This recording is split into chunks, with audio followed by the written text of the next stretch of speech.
হয়, আমি বৰ্তমান উপস্থিত আছোঁ লখিমপুৰ জিলাৰ বিহপুৰীয়া বিধানসভা সমষ্টিৰ দলপুৰ মৌজাৰ এটা কেন্দ্ৰত, জামুগুৰি গাঁও পঞ্চায়তৰ এটা কেন্দ্ৰত। এই ভোট কেন্দ্ৰটোত বহু ৰাইজে ভোট প্ৰদান কৰিবলৈ আহি ভোট প্ৰদানৰ পৰা বঞ্চিত হ'বলগীয়া হৈছে। আৰু কি হৈছিল প্ৰকৃততে আমি সবিশেষ কথাখিনি জানিবলৈ যত্ন কৰিম এই অঞ্চলৰ স্থানীয় লোকৰ পৰা। কি হৈছিল প্ৰকৃততে, ঘটনাটো কি হৈছিল? ইয়াততো 4:30 বজাত ইহঁতে ভোট বাকচটো কোনো উইদাউট হেৰিয়াত মানে ইহঁতে ক্ল'জ কৰি দিলে। তাৰপিছতে ইয়াত বহি থকা মানুহ, লাইন লৈ থকা মানুহ সিহঁতে মানে গম নাপালে যে মনে মনে গৈ পেলাই কেইজনমানক কুপন দি দিলে। আমিতো নাজানো তাত যে কুপন দি আছে। অন্ততঃ কুপন যদি দিয়া চিষ্টেম দিছে, কুপন যদি দিছে, অন্ততঃ ইয়াত বহি থকা মানুহবিলাক চিঞৰি পেলাই কৈ দিব লাগে যিসকল মানুহ ভোট নিদিয়াকৈ আছে, ভোটটো নিদিয়াকৈ আছে, তেখেতসকল ইয়াত আহি পেলাই কুপনটো লওক। এতিয়া মনে মনে কেইজনমানক কুপন দি পেলাই তাত হেৰি মানে ভোটটো দি ক্ল'জ কৰাই থৈ দিলে। সেইকাৰণে আমি হেৰি কৰিছোঁ, দাবী কৰিছোঁ ইয়াত ইলেকশ্যন হ'ব লাগিব। ইয়াত যদি তেখেতসকলক ভোটাধিকাৰ সাব্যস্ত কৰিব নিদিয়ে, ইয়াতো বৰ বেয়া হেৰি হুলস্থুলীয়া মানে পৰিৱেশ সৃষ্টি হৈ যাব। ৰাইজে ভোটাধিকাৰৰ পৰা বঞ্চিত হৈ এক প্ৰকাৰে ক'বলৈ হ'লে ক্ষোভৰ উদ্গীৰণ চলিছে ইয়াতে। এইটো হ'ল নামনি সোৱণশিৰিৰ ভোট কেন্দ্ৰ। নামনি সোৱণশিৰি গান্ধীৰাম দলে নামনি সোৱণশিৰিৰ লগত ইয়াত সংযোগ থকা এখন বিদ্যালয় গান্ধীৰাম দলে ইয়াত ভোট কেন্দ্ৰ। এই ভোট কেন্দ্ৰটোত ৰাইজে ভোট প্ৰদান কৰিবলৈ আহি ৰাইজ বঞ্চিত হ'বলগীয়া হৈছে আৰু ক্ষোভৰ উদ্গীৰণ ঘটিছে। আৰু আছে আমাৰ মাজত TMPKৰ মানুহ আছে। ভোট দিবলৈ পোৱা নাই, মই বঞ্চিত, মই ভোট দিবলৈ আহিছোঁ। মই কৈ দিওঁ শুনক, আমি প্ৰায় 3:45 আমি ইয়াত ভোট দিবলৈ আহিছোঁ।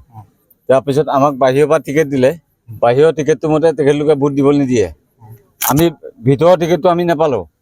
আমি লখিমপুৰৰ পৰা আহিছোঁ ভোট দিবলৈ, মোৰ ফেমিলিয়ে, কিন্তু আমাক ভোট দিবলৈ নিদিয়াত তেখেতলোকে 4টা বজাত মানে ভোটটো বন্ধ কৰি থৈ দিলে, ভোট দিব নোৱাৰে বুলি। তেতিয়াহ'লে আমাৰ অধিকাৰ আছে নাই ভোট দিবলৈ?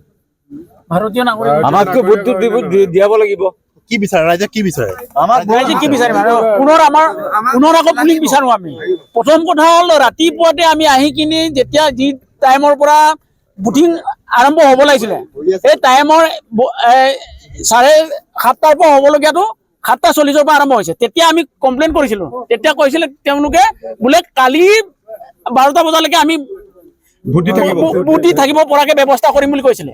কিন্তু তেওঁলোকে এতিয়া 4:30 হোৱাৰ লগে লগে কি হ'ল জানো, তেওঁলোকে গোটেই বন্ধ কৰি পেলালে। আমাৰ যিকেইটা মানুহ আছিলে তেওঁলোকে ভোট দিব নোপোৱাৰ কাৰণে তেওঁলোকেও এতিয়া দুখ প্ৰকাশ কৰিছে। আৰু আমি এতিয়া বিচাৰিছোঁ গান্ধীৰাম দলে প্ৰাথমিক বিদ্যালয়ৰ যিটো ভোট চেণ্টাৰ তাক পুনৰ আকৌ পুলিং কৰিবৰ কাৰণে আমি দাবী জনাইছোঁ। এতিয়া আমি আমাৰ ভোট দিবলৈ যিখিনি মানুহ আছে, আমি ভোট নিদিয়ালৈকে আমি স্কুলৰ পৰা আমি আঁতৰ হৈ নাযাওঁ। ভোট দিয়াবই লাগিব। বাকচ নিব নোৱাৰিব ইয়াৰ পৰা। ইয়াতো প্ৰিজাইডিং অফিচাৰ অলৰেডি চাইড ফিলিং কৰাৰ নিচিনা হ'ল। ইয়াত যদি এনাউন্স কৰিব লাগে, যদিহে কুপন দিব লাগে, কুপন নিদিয়া মানুহবিলাকক ইয়াত মাতি দিব লাগে। ইয়াতে বহি আছে, লাইন লৈ থকাৰ পৰা ইয়াতে বহি আছিলে। কিমান লাইন লৈ থাকিব?